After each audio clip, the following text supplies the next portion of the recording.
Hey guys, Callsign Carbon here with the advanced movement tutorial for the AH-94. This video has been in the works for far too long, I'll be honest. I apologize for the delay, first off. The holidays, they came and went, I got real busy, and then out of nowhere, I got real sick.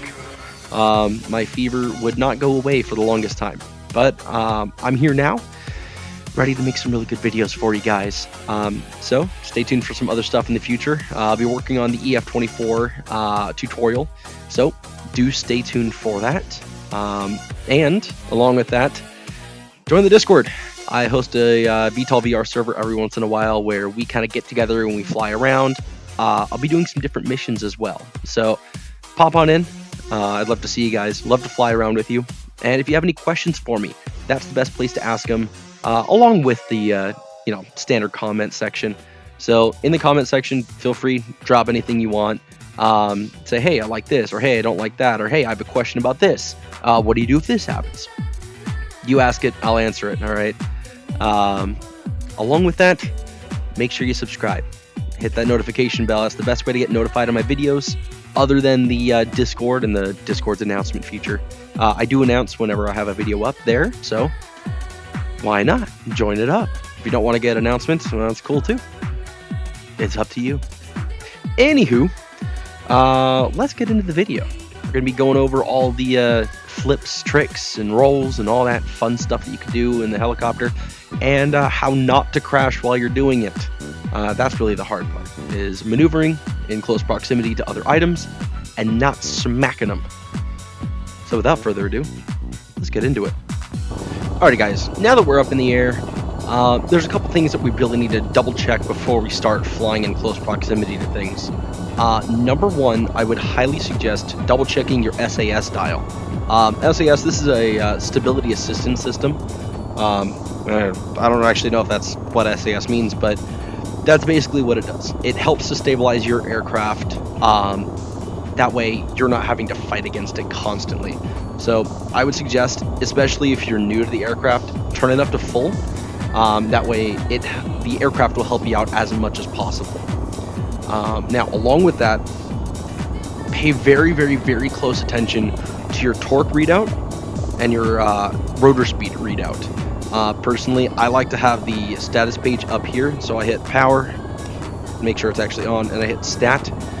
And this is going to give me a pretty accurate readout of my engine torque, my rotor speed, my engine RPMs, all that stuff. We want to make sure that we keep everything in either the green or, for the torque, maybe in the yellow. You don't want it to be up in the red. If it's up in the red, you're going to lose too much rotor speed, and then you're kind of screwed. So keep very close eye on your rotor speed and your torque. If your torque gets too high, you'll start to lose rotor speed, and you will actually hear your rotor speed dying. Your engine RPMs will start to sound like they're lowering, and that's because they kind of are. So definitely keep that in mind while you're doing all these tight maneuvers. If you start to notice you're losing too much rotor speed, take your collective and lower it.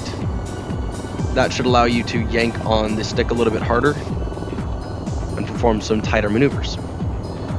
But the main thing is, when you're doing any sort of flips, tricks, or tight maneuvers, be gentle on the stick and drift the helicopter. So some of you guys may be interested in drifting cars. Everybody thinks that's cool, Tokyo Drift, that kind of stuff. Treat this like drifting a car, where you go nose in, you use your momentum to kind of swing yourself around, give it some more power to continue swinging yourself just like that. That's how I do it. I treat this like I'm drifting a car. And to be honest, that's the way that works the best for me. So we'll give you an example. I'll go through one of these hangars right here. So I'm going to go ahead, I'm going to flick it out, and then I'm going to lower my collective down and flick back in, increase my collective up, and that'll give me some speed, and I'm going to use my vector symbol to gauge whether or not I'm going to hit the ground. So if the vector symbol's in the ground, that means I'm going to hit the ground right there where it's aiming. I would have hit right there. So depending on if I have my collective up like this, my vector symbol may go up. If I have it down, vector symbol will go down. So adjust your collective based on where your vector symbol is. That way you can kind of swing stuff around. And again, keep a very close eye on your torque and rotor speed. So I'll show you what happens if you don't.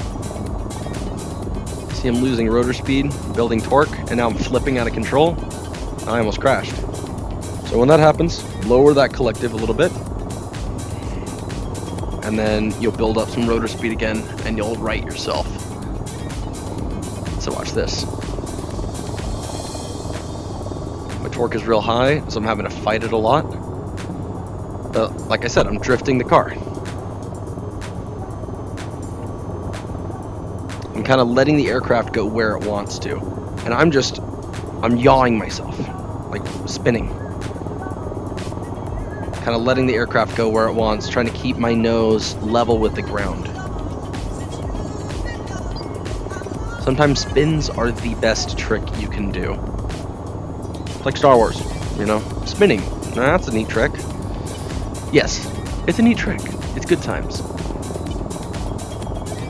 Now, in terms of torque management and rotor speed management, it's really going to have to come down to feel. You're going to feel the aircraft trying to yank itself out of your hands. So the best way to kind of get used to that is to just try.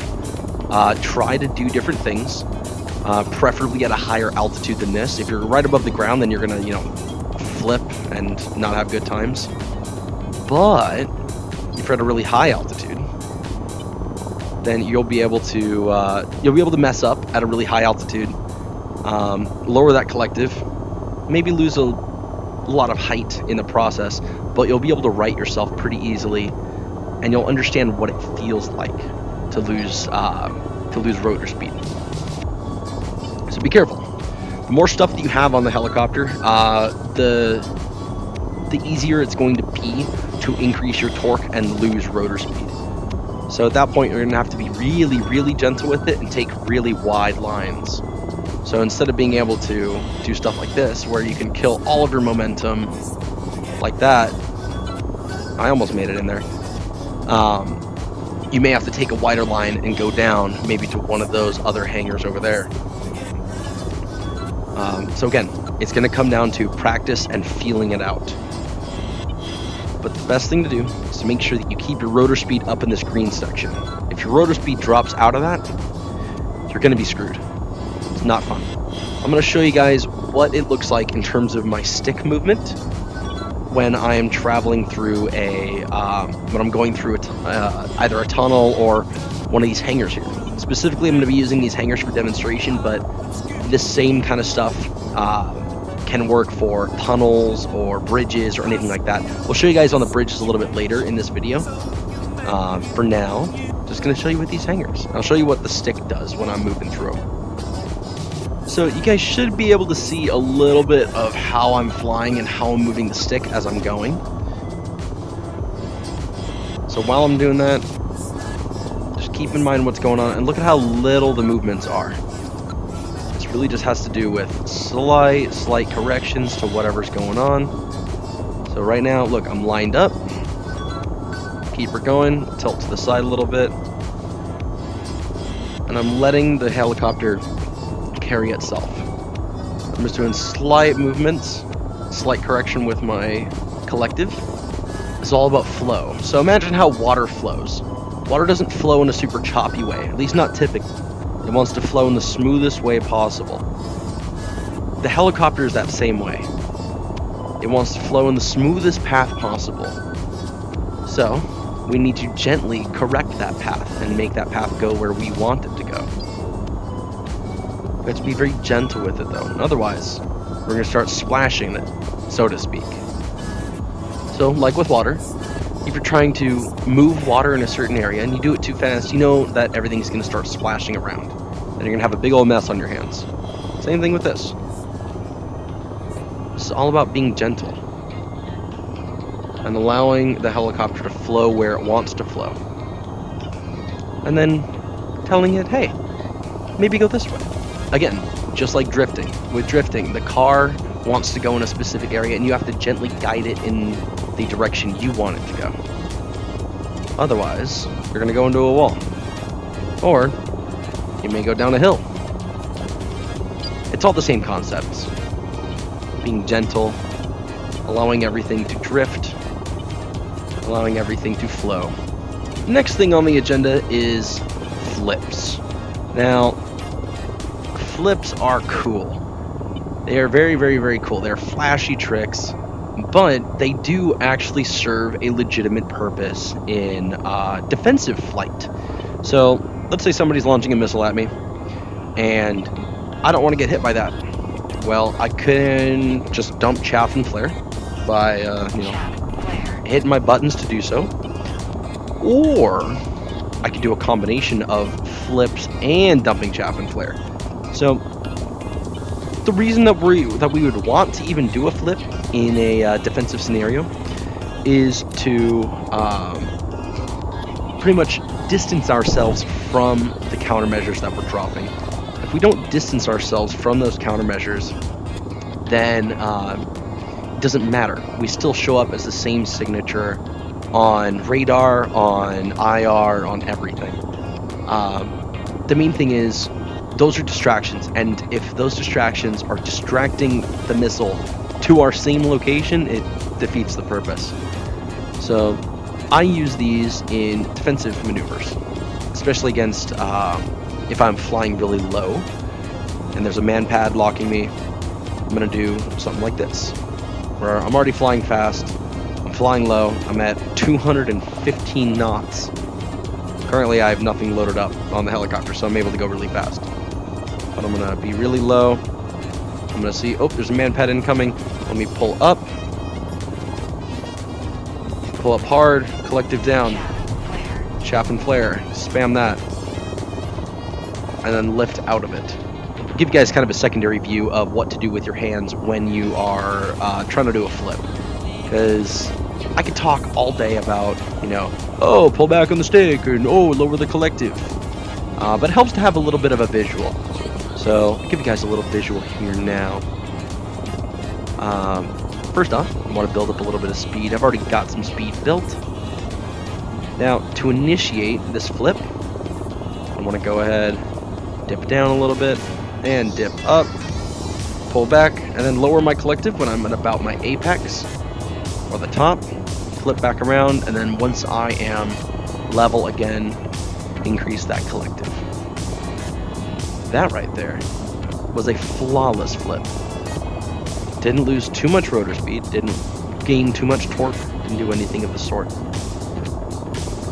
Now, that is partially because I'm in a very light helicopter currently. Being in such a light helicopter, I can just kind of flip-flop this wherever I want to go. And I don't really have any consequences for it. But if I'm really heavy, say if I'm running a full combat loadout, I'm at 9,000 kilograms, 9 tons. That is a ton of weight. That's a lot of weight to move around very quickly. So what I would suggest is to be very gentle on the collective. Kind of raise it back up. That way you're not killing your rotor speed and you're not gaining too much torque. Kind of saves you from going into the death levels. Now I gained a lot of height out of that too.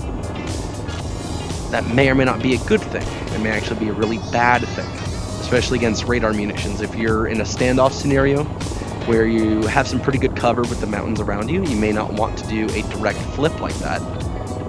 That actually may lead to you dying more often than not.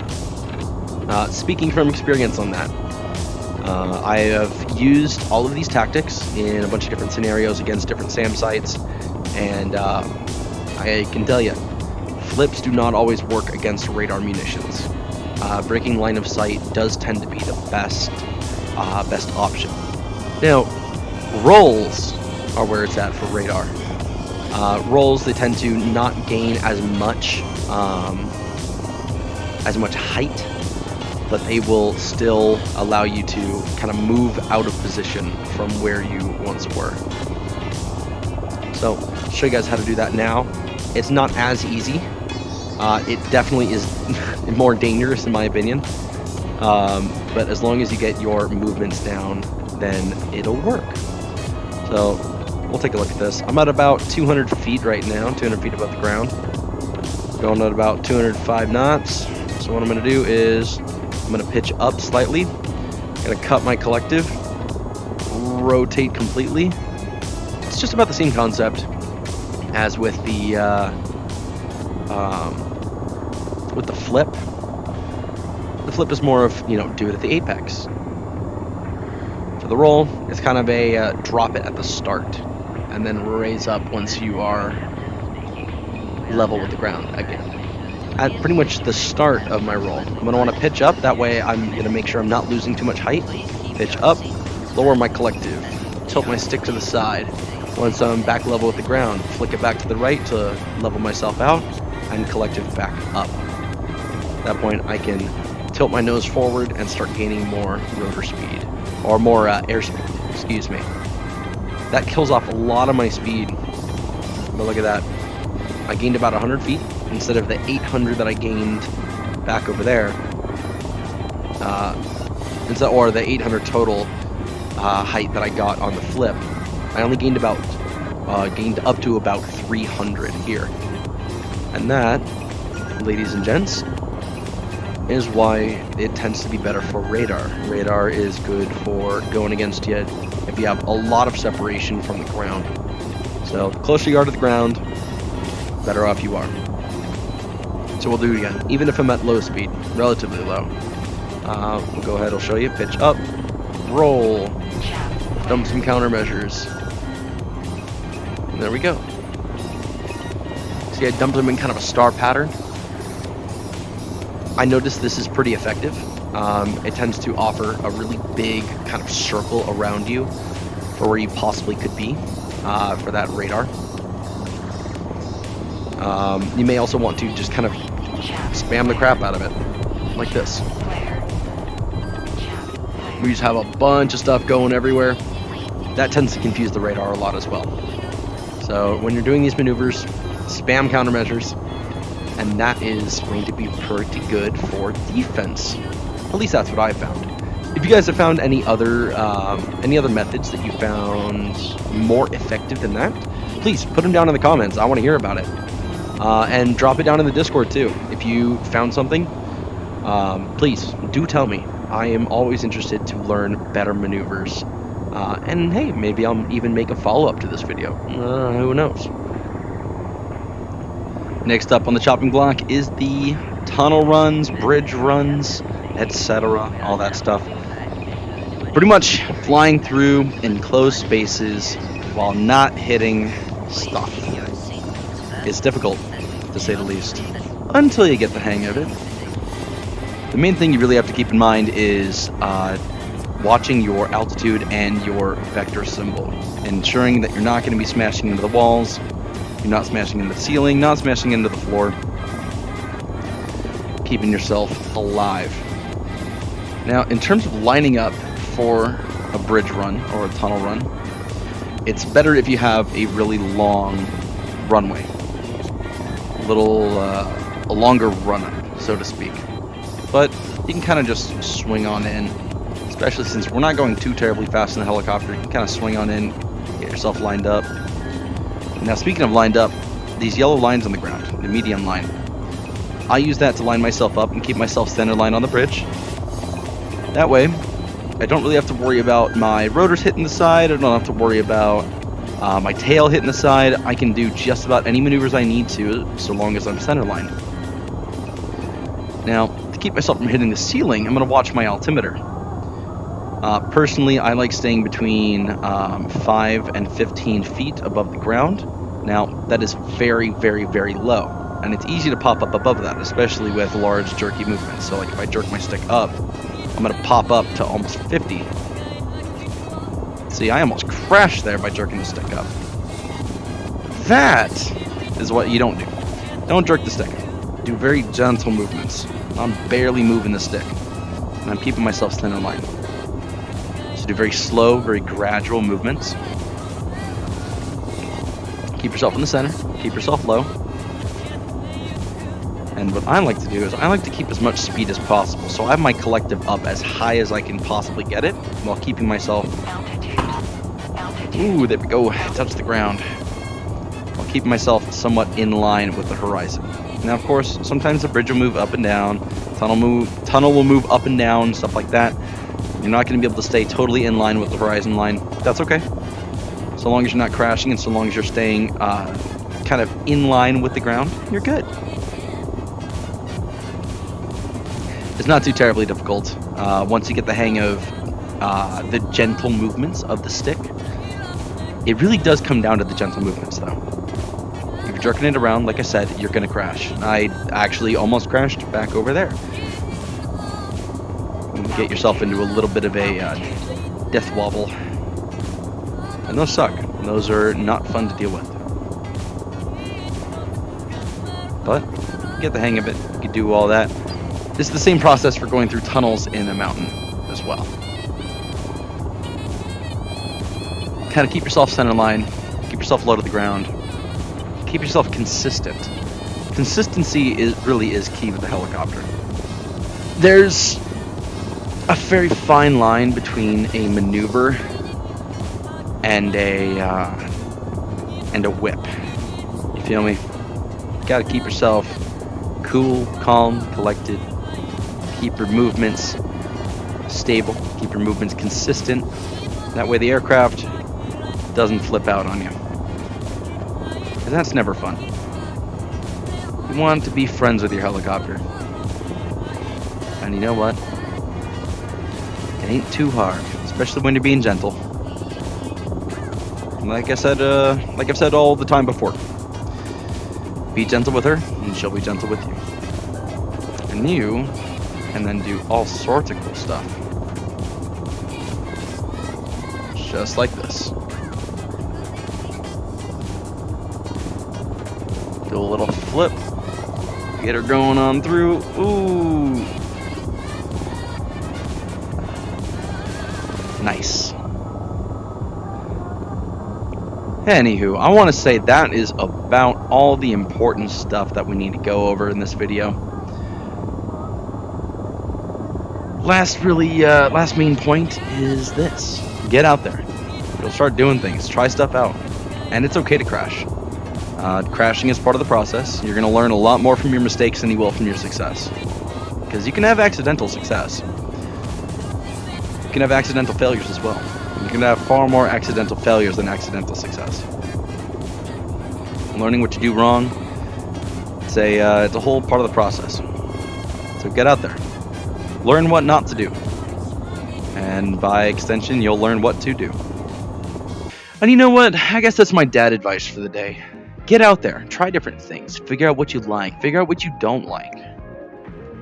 And more importantly than that, go and have fun. Go do some things you never thought you would do.